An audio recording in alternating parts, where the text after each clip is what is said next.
빌립보서 1장 27절입니다. 선거대 조명은 꺼도 좋을 것 같아요. 빌립보서 1장 27절부터 30절까지입니다. 신약성경 319쪽 교독하겠습니다. 제가 먼저 읽겠습니다. 오직 너희는 그리스도의 복음에 합당하게 생활하라. 이는 내가 너희에게 가거나 떠나 있으나 너희가 한 마음으로 서서 한 뜻으로 복음의 신앙을 위하여 협력하는 것과 무슨 일에든지 대적하는 자들 때문에 두려워하지 아니하는 일을 듣고자 함이라. 이것이 그들에게는 멸망의 증거요 너희에게는 구원의 증거니 이는 하나님께로부터 난 것이라. 그리스도를 위하여 너희에게 은혜를 주신 것은 다만 그를 믿을 뿐 아니라 또한 그를 위하여 고난도 받게 하려 하심이라. 너희에게도 그와 같은 싸움이 있으니 너희가 내 안에서 본 바요 이제도 내 안에서 듣는 바니라. 아멘. 자, 오늘은 추석 명절을 앞둔 주일이라 많이 고향에들 가고 해서 우리 중고등부도 가족끼리 또 예배를 드리고 고향에 가는 친구들이 있고 해서 오늘은 중고등부 아이들도 같이 예배당에 많이 좀 앉게 되었습니다. 우리 좌우에 누가 앉았든지 간에 우리 미소를 띄우면서 사랑합니다 인사하겠습니다. 네, 사랑합니다. 네, 반갑습니다. 네.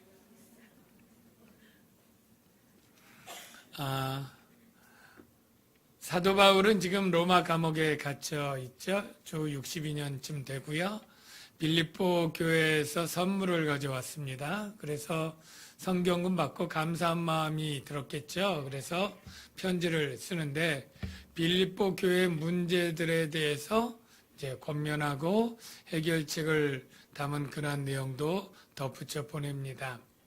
빌립보 교회의 문제는 크게 외적으로는 로마의 박해와 유대인의 박해가 있습니다. 이따 조금 설명 나오지만 이 로마 황제, 네로 황제 시대이거든요. 네로 황제가 기독교를 박해했던 첫 번째 황제라는 건 여러분 아시죠? 그래서 물론 그때 이전입니다. 그때 이전이긴 하지만 이 분위기가 황제 숭배를 강조하는 이때에 황제를 큐리어스라고 하지 않고 예수를 큐리어스라고 하는 이 기독교는 아주 밉상이고 눈에 가시 같은 존재였죠. 그리고 두 번째로는 유대인들이 이 기독교를 매우 싫어하고 미워했습니다. 예. 유대인들은 자신이 율법을 존중하고 율법으로 의를 얻는다고 했지만 이 기독교는 그게 아니고 율법이 아닌 복음, 예수 그리스도를 믿음으로 얻는다고 하는 그들에게는 율법을 경시하는 것 같고 모세를 무시하는 기독교가 아주 눈에 가시처럼 미웠죠.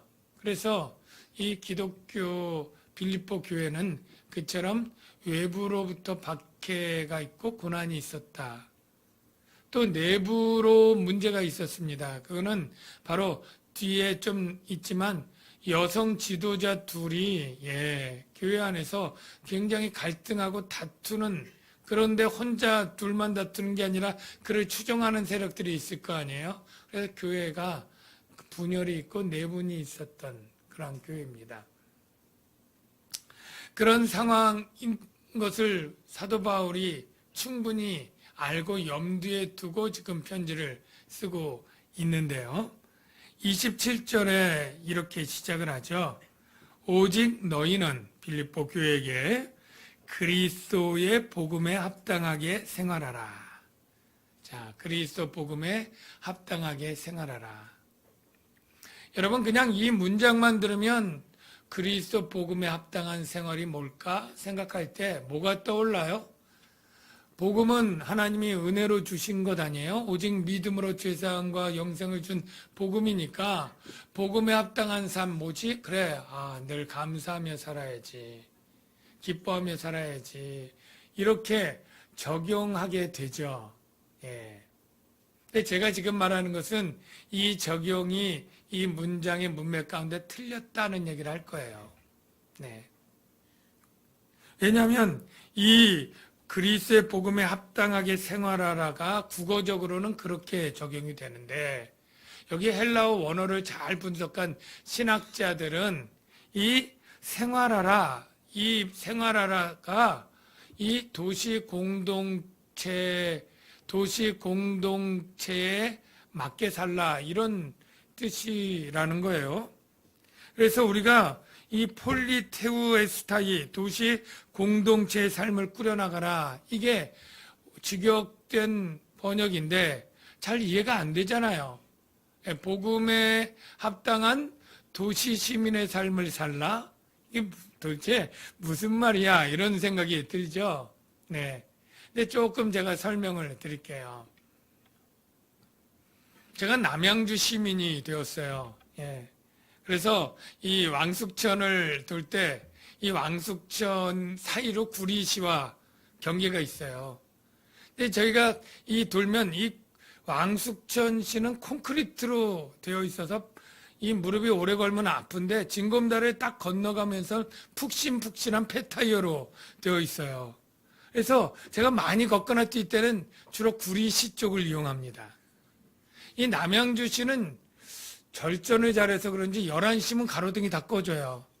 구리시는 12시까지 켜지거든요. 그러니까 밤에 걸 때 주로 그쪽으로 하고요. 이 조경도 이 남양주는 친자연적이라 그냥 잡초로 내둔 지역도 이 구리시는 다 이렇게 예쁘게 돌과 뭐 이런 걸로 해놨어요. 그래서 제가 구리시 쪽을 많이 이용을 해요. 이게 아마 재정적인 문제가 아마 있겠죠.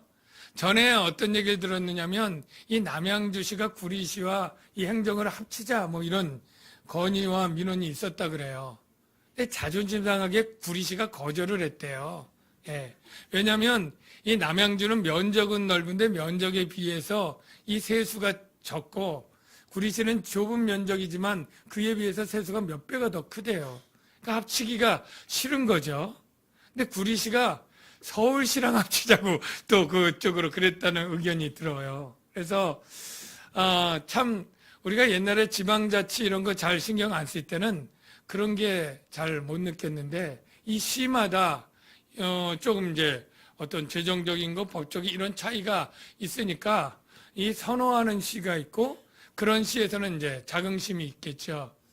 전에 이 성남시가 그렇게 청년들 지원도 잘하고 복지도 잘하고 재정이 넘치니까 이 다른 이 시민들이 이 성남시에 가서 살고 싶다 그런 얘기들이 있었다 그런 얘기를 들었어요. 자, 이 상황을 생각하면서 빌립보시를 여러분 생각해 보세요. 이 빌립보시는 그 당시 로마 제국 중에 트라케라고 하는 야만족을 물리치고 그곳에 신도시를 세웠는데 그게 빌립보시예요. 이 빌립보시는 로마에 제대한 이 공이 큰 그러한 장교들, 제대한 군인들을 대거 집단 이주시켰어요.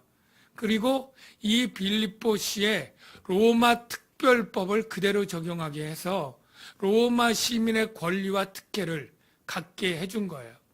그러니까 이 빌립보시는 이 로마 제국의 로마 수도와 같은 특혜와 권리를 누리니까 이 빌립보 시민의 자긍심이 대단했겠죠. 그리고 야만족 그 옆에 트라케 이 시민들과는 다른 어떤 우월감으로 가질 뿐 아니라 이렇게 생각을 한 거예요. 우리는 빌립보 시민이기 때문에 저들과는 다른 문명과 다른 수준의 그러한 시민의식을 가지고 살아야 맞다 이렇게 생각을 했어요. 근데 여기에 사도 바울이 뭐라고 얘기하느냐면 첫 번째 자막 빌립보 1번 자막을 보면 그러나 우리의 시민권은 하늘에 있는지라. 지금 빌립보 시민에게 너희가 이렇게 자긍심을 가지고 이웃 도시와 다른 어떤 공동체를 가지고 있는데 빌립보시의 교회에게 말하기를 너희는 빌립보시의 시민권, 로마의 시민권과 비교할 수 없는 하늘의 시민권을 가진 자다라고 얘기를 하고 있어요. 그래서 마침 빌립보시가 우월감을 가지고 그에 맞는 합당한 삶을 공동체적으로 살아가기를 하고 있다면 더 잘 이해하게 우리는 바로 하늘나라 시민으로서 그 시민의 공동체 의식을 가지고 그에 합당한 삶을 살아야 된다. 로마법보다 더 위대하고 훌륭한 복음이라고 하는 법과 그 원리에 따라 살아가는 하나님 나라의 시민으로서 너희가 살라 하는 의미가 거기 있는 것입니다.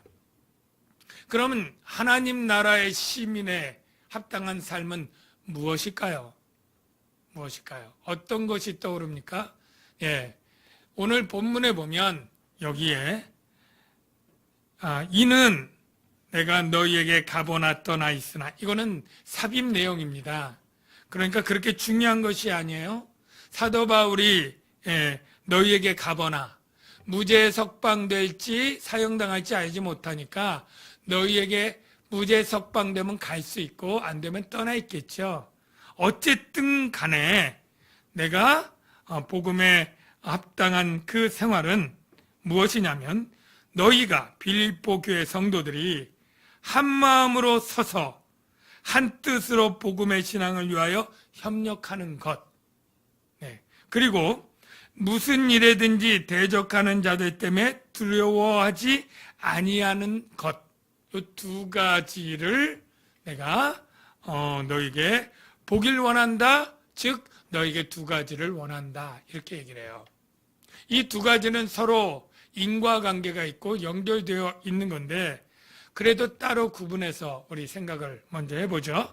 먼저 한 마음으로 서서 한 뜻으로 복음의 신앙을 위하여 협력하는 것이라고 했는데요.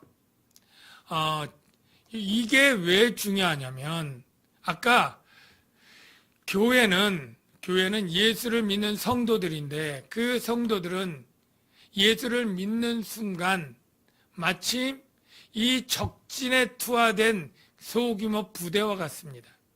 소규모 부대와 같아요. 그래서 대적들의 공격과 박해를 감당하는 그러한 작은 이 세상 속의 새로운 도시인 것입니다. 그래서 가장 중요한 것이 무엇이냐면, 하나 돼서 힘을 합치는 것이 너무나 중요한 것입니다. 여러분, 그 빌립보 교회에 대적자들이 누가 있는지 우리가 궁금한데, 성경을 보면 힌트되는 구절이 한 두 구절 정도가 나와요. 3장 2절하고 3장 18절인데요. 그 빌립보 교회를 박해하는 두 무리들을 본문을 통해 힌트를 찾아보면 3장 2절에 보면 사도 바울이 개들을 상가고 행악하는 자들을 상가고 몸을 상해하는 일을 상가라, 이렇게 말했다면 빌립보 교회를 위협하는 자들 중에 개들이 있다는 거고, 행악하는 자들이 있다는 거고, 몸을 상해하는 일을 하는 자들이 있다는 거잖아요. 그러면 이들이 누구냐라고 할 때 그때 가서 자세히 설명하지만, 한마디로 아까 얘기한 유대 율법주의자들이고 기독교를 미워하는 자들이에요.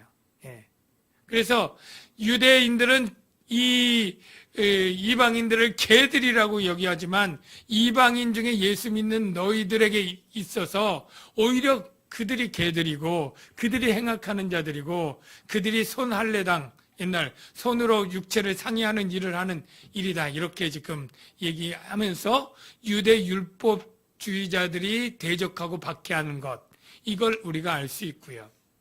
3장 18절에 보면 또 하나의 대적자들이 나오는데, 이제도 눈물을 흘리며 말하노니 여러 사람들이에요. 십자가의 원수로 행하느니라. 십자가의 원수들이 여럿 있었어요.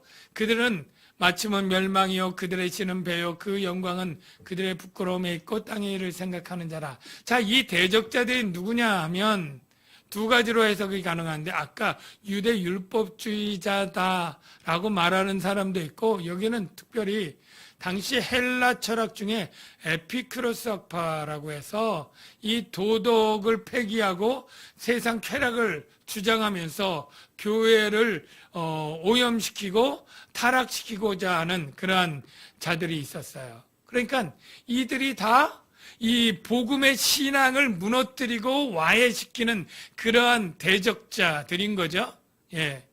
그걸 힌트로 알 수 있어요.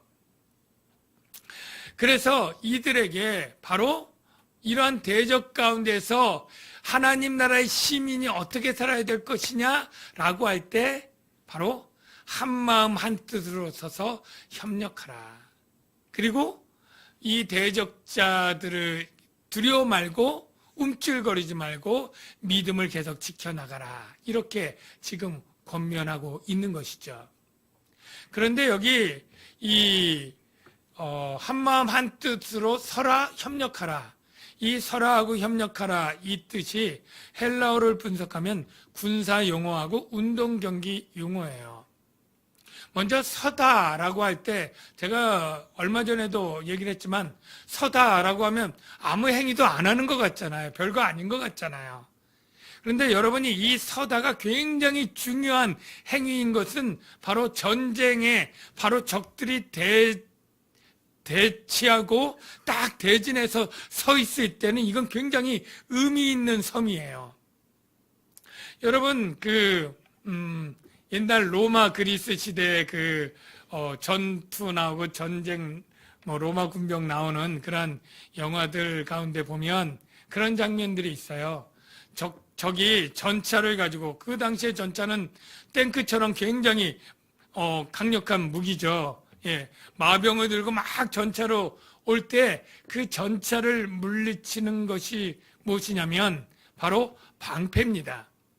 그래서 그 전차가 올 때 보통 이 군병들이 한 8명, 10명이 갑자기 스크럼처럼 방패들을 타다다닥 해가지고 딱 하고 어깨를 대서 그걸 딱 대면 그 전차가 올 때 그거를 같이 부닥쳐서 부서뜨리거나 아니면 이거를 이렇게 경사를 만들거나 뾰족하게 하거나 해서 이 전차가 넘어지게 만들고 그 다음에 죽이는 그러한 장면들이 나오는 걸 본 적이 있습니다. 예. 바로 그때 이 단단하게 어깨들을 곁들이고 이것을 버텨서는 것, 이거는 아무 의미 없는 행동이 아니라 적의 공격을 효과적으로 무너뜨리는 것이죠. 이 서다가 그 섬이에요. 적을 공격해오는 적에 물러서거나 움츠리지 않고 단단히 그 진을 지켜서 서는 것. 운동 경기에서 협력하다는 한 팀을 이루다라고 하는데 가장 연상되기 쉬운 게 여러분 미식 축구나 럭비 잘 우리나라는 인기가 없습니다만은 거기 이렇게 보면 이 스크럼을 딱 짜잖아요. 그 선수들 얼마나 힘이 좋고 버티기가 좋고 그냥 또 여기다 이렇게 보호 장비까지 하면 완전 거구들이잖아요. 근데 우리 팀만 그런 게 아니라 저쪽 팀도 그렇잖아요. 근데 이 스크럼을 딱 차고 어떤 때는 그냥 같이 그냥 이렇게 막 몸으로 힘껏 부딪혀서 그것을 넘어뜨리는데 이 협력해서 한 팀이 되지 않고 한마음 한뜻이 안 되면 어떻게 될지 너무나 뻔하지 않습니까? 예를 들어서 그 선수 똑같은 명수로 딱 만들어서 스크럼을 짜고 몸으로 부닥치는데 한 두세 명이 딴 마음 딴 뜻으로 나는 짜지 않을 거야 하고 힘을 빼거나 다른 방향으로 가거나 방패를 든 그 로마 군병들이 협력하지 않고 방패 몇 개를 빼버리거나 이러면 완전히 우리 팀은 파괴되고 무너지는 것 맞잖아요. 바로 하나님 나라의 이 세상에 싸우는 이 교회 공동체는 하나님 나라의 시민으로 합당하게 살아야 되는 삶이 무엇이냐면 하나로 연합되고 단결된 삶이 가장 중요하다는 것입니다. 이게 영적 싸움의 시작이에요. 우리가 성장반이나 이렇게 공부할 때 영적 싸움 이런 과목 배울 때 많이는 그런 공부예요. 이 귀신에 대해서 군대 귀신들 이런 얘기하고 영적 싸움 얘기하는데 물론 그것도 영적 싸움이고요. 이단 사이비 신천지 이런 하나님의 증인 이런 데 빠진 데 있는 사람들을 건져오고 그들과 그들의 그 잘못된 교리를 배우고 논쟁하는 거 이것도 다 영적 싸움이죠. 그런데 제가 생각하기에는 이 영적 싸움을 싸우게 되는 경우는 모든 성도들에 해당되진 않아요. 여러분 중에 혹시 신천지에 가족이 가서 그거 싸우고 기도하고 하는 그런 데 관계된 분이 얼마나 되겠어요. 예. 여러분 중에 정말 귀신 들린 어떠한 일 때문에 축사하고 그리고 귀신과 영적으로 싸우는 그러한 일을 경험하거나 경험하게 될 분들이 얼마나 되겠어요? 그런 일이 없다는 건 아닙니다. 있을 수 있어요. 그러나 그게 모든 그리스도인들에게 보편적으로 일어나는 흔한 일은 아닌 것이죠. 그런데 우리 누구에게나 예외 없이 일어나는 영적 싸움이 있는데 바로 그것이 사단이 가장 많이 이용하는 바로 교회를 갈등과 분열로 만들고 흩어버리는 이러한 일들인 거예요.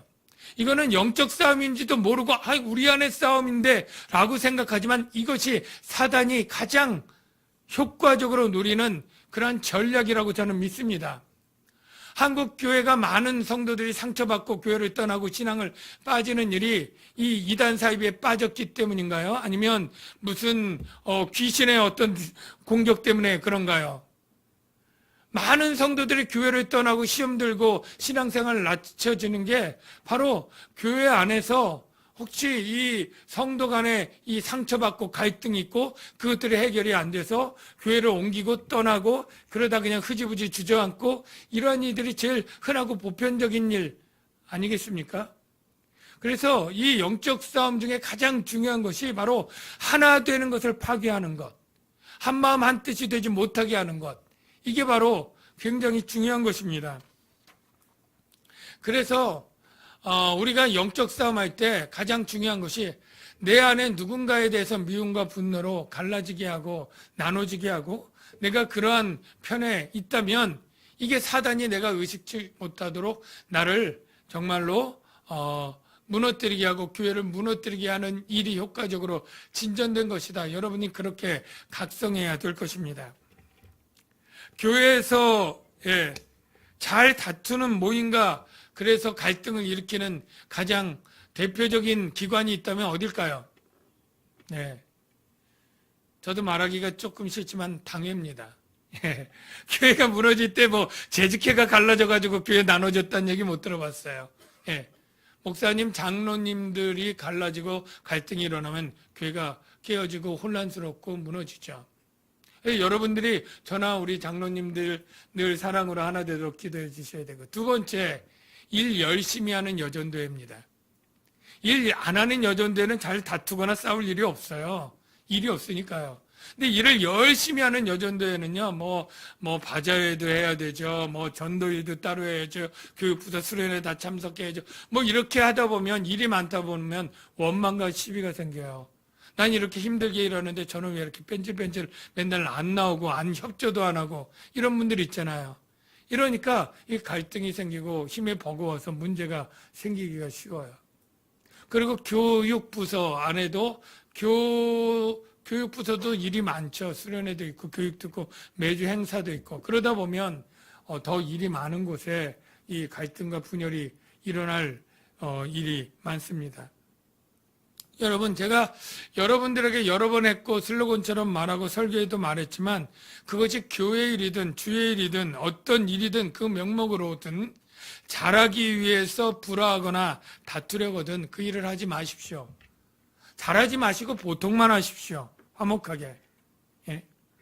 우리가 하나님의 일은 성과를 더 내거나 열매를 더 맺는 것이 아니라 하나 되라는 것입니다. 화목하라는 것입니다. 화목을 깨고 잘할 일은 없습니다. 그래서 우리 남양주강인교회 성도님들은 화목하고 하나 되는 것이 가장 중요한 가치라는 것, 그것을 깨뜨리면서 더 선하고 잘할 일이 없다는 것 여러분 분명히 아시고요. 다투거나 싸울 일이면 차라리 그 일을 안 하고 그냥 쉬는 게 더 하나님의 뜻에 합당하다는 것을 명심하시기를 바랍니다. 여러분, 이 세상에는요, 이 영적 싸움이 없는 시기, 없는 교회가 있을까요? 그런 교회, 그런 때는 없습니다. 베드로전서 5장 8절에 보면 근신하라 깨어라 너희 대적 마귀가 우는 사자같이 두루 다니며 삼킬 자를 찾나니. 대적 마귀가 늘 호시탐탐 노리는 것은 베드로가 살던 시대뿐만은 아닐 거예요. 오늘날 우리가 사는 시대에도 대적 마귀가 삼킬 자를 찾아 두루 다닌다는 걸 여러분 믿으시길 바랍니다. 그 얘기가 요한계시록의 비유로 이렇게 나타나 있는데요. 여러분 요한계시록 12장 17절 한번 볼게요. 용이 여자에게 분노하여 돌아가서 그 여자의 남은 자손, 여기 다 아는 얘기지만 용은 사탄을 상징하고요. 처음 나온 여자는 구약 교회를 얘기합니다. 그래서 그 여자의 남은 자손, 바로 여자의 남은 자손은 신약교회 성도들, 저와 여러분입니다. 곧 하나님의 계명을 지키며 예수의 증거를 가진 자들, 저와 여러분이 하나님의 계명 지키고 예수의 증거를 가진 자들이죠. 과 더불어 싸우려고, 즉 사단은 우리와 더불어 싸우려고 바다 모래 위에 서 있더라. 나는 그래서 전쟁이 바다 모래 위에 해변가에서 나나 그런 생각을 했는데요. 바다 모래는 바로 세상을 상징합니다. 바다는 세상 열강을 상징하는 거죠. 그래서 세상 가운데 사단이 공중의 권세 잡은 자로 서서 바로 하나님의 교회를 싸우려고 대적하고, 그렇게 되어 있는 것은 그때뿐 아니라 지금까지, 주님 올 때까지 계속 되고 있다는 것을 여러분이 아시기를 바랍니다. 그래서 이렇게 주님 오실 때까지 어둠의 공중의 권세 잡은 사단과 싸움을 싸워야 하는 하나님 나라의 시민인 우리 교회가 어떻게 해야 된다고요? 한 마음 한 뜻이 되는 것, 이게 가장 우선되고 중요한 그러한 생활이고요.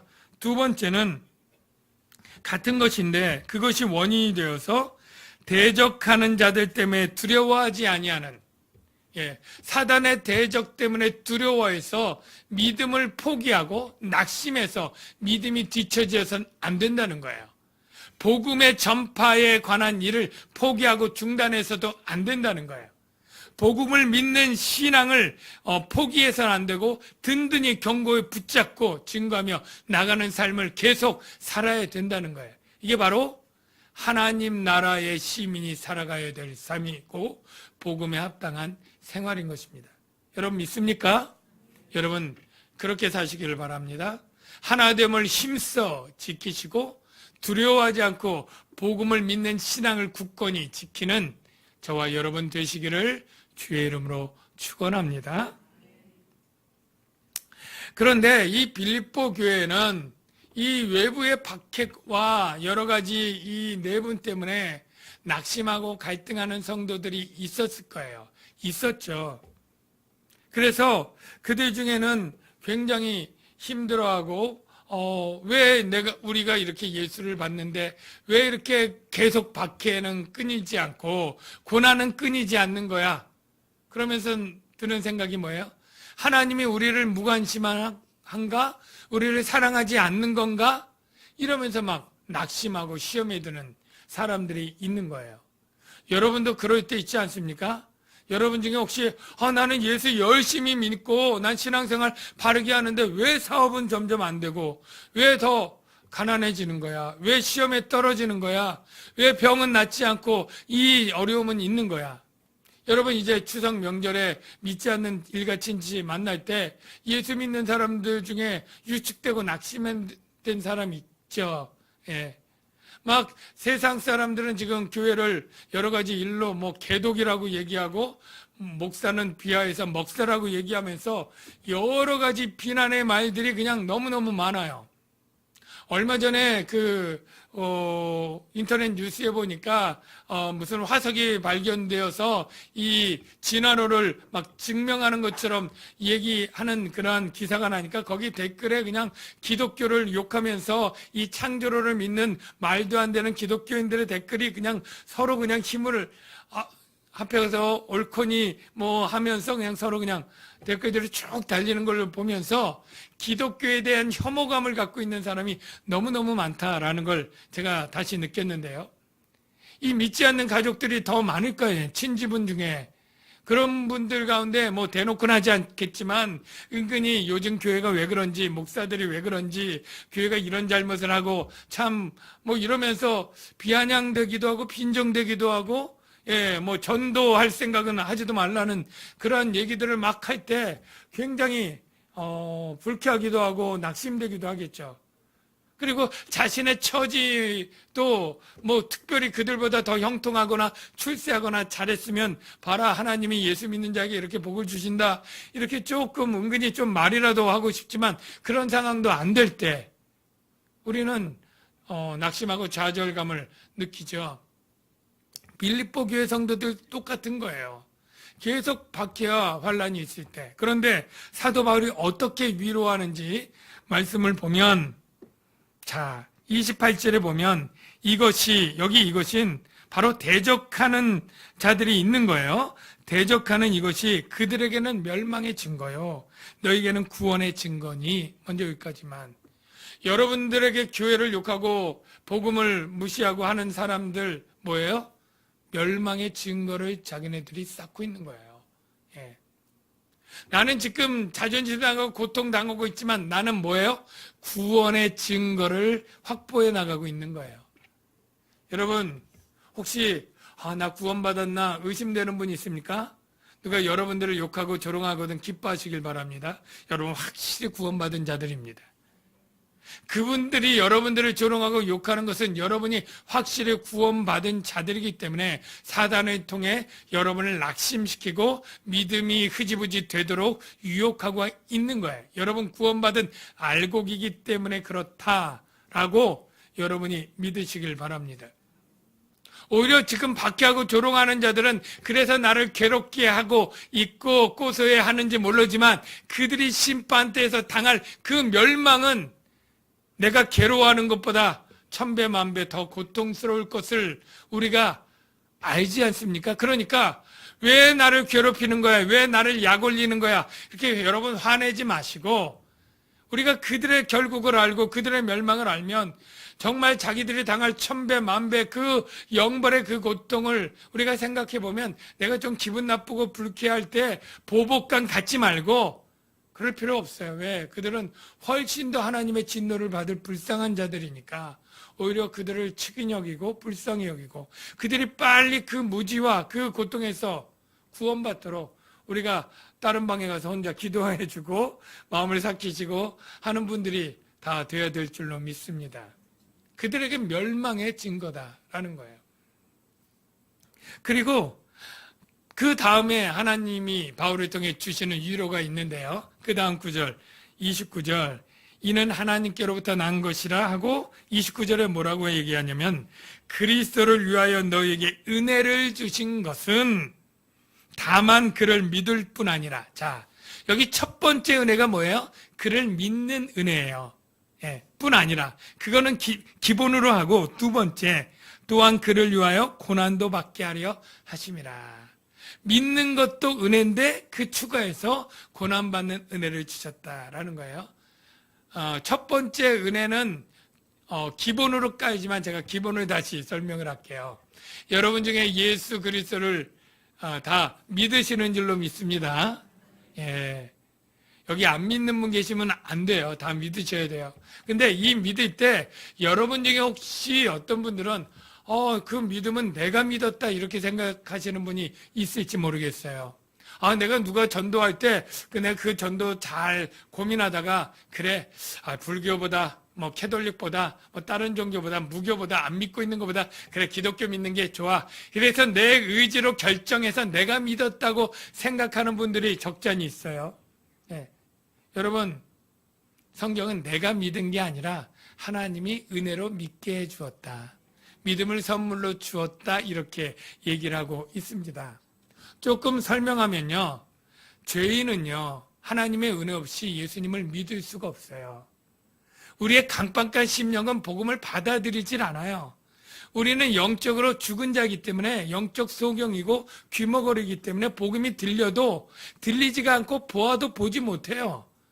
그렇기 때문에 하나님이 나를 구원하기로 작정하시면 창세전에 선택하시고 작정하신 그대로 예수 그리스도의 십자가 사건을 이루시고 성령이 이미 내 영을 깨우십니다. 살려내셔요. 그래서 복음이 들릴 때 들리게 하고 천국과 영적인 게 보이게 하시고 강박과 심령의 복음이 들어와서 믿어지게 하시는 사전 작업을 하셔요. 그래서 복음을 들을 때 내가 믿었지만 이미 그 믿음은 하나님이 모든 것을 사전에 준비하고 해주신 은혜의 결과다. 그래서 하나님의 은혜는 그를 믿게 해주시는 은혜다. 여러분 이해가 되십니까? 그래서 여러분의 믿음은 스스로 믿은 것이 아니라 하나님의 은혜로 믿은 것입니다. 그런데 지금 그것은 기본 전제로 하고 어떤 게 은혜냐면 두 번째 은혜가 바로 그를 위하여 고난도 받게 하심이라. 예수님을 위해 고난받는 게 하나님이 주신 은혜다. 왜 그러냐면요. 여러분 예수님을 신실하게 믿으면서 고난을 피할 수 있는 길이 이 세상엔 없습니다. 무릇 그리스도 예수 안에서 경건하게 살고자 하는 자는 핍박을 받으리라. 왜? 이 세상은 사단이 지배하는 악한 세상이니까. 사단이 없어지지 않는 한 예수를 경건하게 믿으면 사단의 공격과 박해가 더 세지는 건 자연스럽고 정상적인 거예요. 그러니까 우리가 주님을 믿는 은혜만 받고 예수님 때문에 고난받는 것은 피하고 싶어도 그럴 수가 없습니다. 오히려 열심히 믿을수록 고난은 더 세지고 신실하고 경건할수록 사단의 공격이 강해지는 거예요. 그래서 예수를 믿는 은혜 안에 그 패키지로 그 안에 예수님을 위한 고난받는 은혜가 포함되어 있는 거예요. 그걸 빼고 받을 수가 없는 거예요. 그러니까 여러분들 가운데 혹여라도 나 예수 잘 믿고 주님 잘 순종하는데 왜 나는 고난이 계속 와? 이상해. 하나님은 내가 이렇게 잘 믿으면 편안하고 복된 길로 인도해야지 왜 나에게 사고가 있고 질병이 있고 실패가 있고 가난이 있고 이런 고난들이 오는 거야? 여러분 예수님 때문에라도 고난이 오는 것이고 그것은 이상한 일이 아니다. 물론 여러분의 게으름과 죄 때문에 당하는 고난은 여러분 책임이지만 예수님 잘 믿으면서 애매하게 당하는 고난, 믿음 때문에 당하는 손해와 희생과 어려움들은 그것은 당연한 것입니다. 당연한 것일 뿐 아니라 그것이 좋은 것이라는 거예요. 왜냐하면 여러분 너희가 내 이름을 위하여 세상 가운데 환난과 박해를 받을 때 오히려 기뻐하라 그랬죠. 왜? 하늘의 너희 상이 큼이니라. 고난도 똑같은 것입니다. 여러분 로마서 8장 17절 말씀 볼게요. 이런 말씀이 있어요. 자녀이면 또한 상속자요 그리스도와 함께한 상속자니 우리가 그와 함께 영광을 받기 위하여 고난도 함께 받아야 할 것이니라. 영광만 받을 수가 없어요. 영광을 함께 받으려면 고난도 그와 함께 받아야 된다는 거예요. 제가 잘 여러 번 했지만 십자가 없이 면류관 없다. 노크로스 노크라운.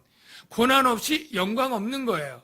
그러니까 우리가 주를 위해서 그와 함께 당한 고난들이 다 주와 함께 영광을 받는 것이니까 여러분이 예수님 때문에 손해보고 힘들고 어렵습니까? 정말 주님을 위해서 봉사하는 게 고달프고 힘들고 또 어렵습니까? 그런 고난 감당하십시오. 그러면 그 고난이 다 영광으로 돌려지게 될 거예요. 빌립보 교회에게 그렇게 위로하는데 빌립보 교회만 위한 위로가 아니라 저와 여러분을 위한 위로도 될 줄로 믿습니다. 끝으로 이 고난은 예외 없이 모두가 받는 것이다 이러면서 위로를 하는데요. 30절 말씀이 그거죠. 너희에게도 그와 같은 싸움이 있으니 영적 싸움이 있다는 거예요. 근데 너희가 내 안에서 본 바요. 그러니까 사도 바울이 영적 싸움을 이미 볼 정도로 과거에 싸웠다는 거고요. 이제도 내 안에서 듣는 바니라, 즉 내가 지금도 싸우고 있다는 거죠. 과거, 현재 다 사도 바울 같은 하나님을 신실하게 섬기는 사람도 영적 싸움을 싸우고 있다라는 거예요. 여러분이 신실하다고 해서 고난이 없거나 영적 싸움이 없는 것이 아니라 모두에게 고난이 있는데 베드로가 이것을 확증해 주죠. 베드로전서 5장 9절 볼게요. 너희는 믿음을 굳건하게 하여 그를 대적하라. 이는 세상에 있는 너희 형제들도 동일한 고난을 당하는 줄을 알미라. 여러분 예수 믿으면 예수 때문에 모두가 예외 없이 고난을 당하는데 그 고난의 형태는 다 달라요. 내가 나만 당하는 고난 같지만 다른 사람은 다른 사람만 당하는 것 같은 고난이 다른 게 있는 거예요. 나는 지금 당하지만 저 사람은 내년에 당할 수 있는 거고요. 저 사람 과거에 당했던 것일 수 있고요. 우리가 시기가 다르고 형태와 모양이 다르지만 각자에게 맞는 고난들이 있고 그 고난을 감당해낼 때 하나님은 영광과 위로로 보상해 주시는 거예요. 여러분, 우리가 믿음 생활한다는 것은 고난이 있는 것과 영적으로 사단의 대적을 싸우는 거예요. 그때 우리는 어떻게 생활하라고요? 하나 되기를 힘쓰고 하나 되어서 고난을 견뎌내고 이겨내고 복음을 믿는 믿음이 흔들리지 않고 요동하지 않는 저와 여러분 되어야 될 줄로 믿습니다. 이 시간에 우리 같이 찬양 부를 곡은요, 우리 후반부에 나온 주제처럼 왜 나만 겪는 고난이냐고, 불평하지 마세요. 여러분, 예수 때문에, 신앙 때문에 믿어도 당하는 고난들 여러분만 당하는 것이 아니고요. 그리고 그 고난 뒤에는 하나님이 주신 영광과 축복이 있다. 여러분, 이 가사 생각하면서 이 찬양하면 참 은혜로울 것입니다.